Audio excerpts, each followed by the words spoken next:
Soy Sergio Soler, ingeniero electrónico y cofundador de Arcadia Space. En Arcadia Space diseñamos, desarrollamos y vendemos motores de propulsión química para satélites. En nuestro caso lo que hacemos es que nuestros motores son capaces de funcionar con combustibles sostenibles.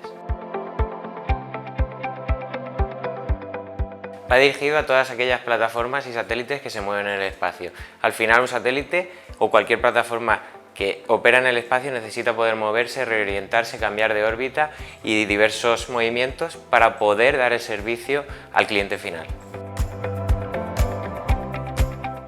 Actualmente hay un gran problema con los propelentes que utilizan los motores para moverse en el espacio, y es que son súper tóxicos, súper cancerígenos y además acaban de entrar en una normativa europea para su prohibición. Costes operativos cuando tienes que rellenar un satélite van de en torno a $500.000 a 2 millones de euros, lo cual encarece muchísimo tanto el desarrollo del producto como la operativa en sí. Pues para poder reducir los costes de desarrollo del producto, lo que hacemos es utilizar nuevas tecnologías de fabricación como la impresión 3D y otros tipos avanzados de fabricación, y además utilizamos materiales con costes mucho más reducidos, como puede ser la impresión cerámica, que hasta la fecha solo se ha usado en una misión para el espacio, que es con la sonda de Venus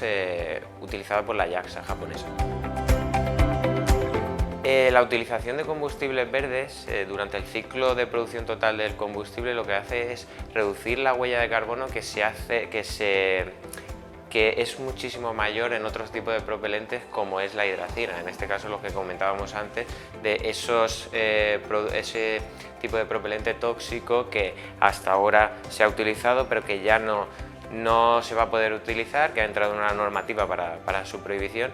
y que necesitamos reemplazar lo antes posible para tener un modelo social y económico mucho más sostenible. Gracias a nuestra propulsión, nuevos modelos de negocio aparecen como la retirada de basura espacial o incluso el repostaje en órbita.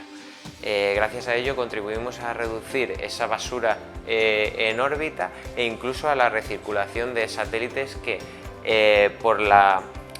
porque su vida útil se acaba cuando el combustible se acaba, pueden rellenar y seguir funcionando durante más años.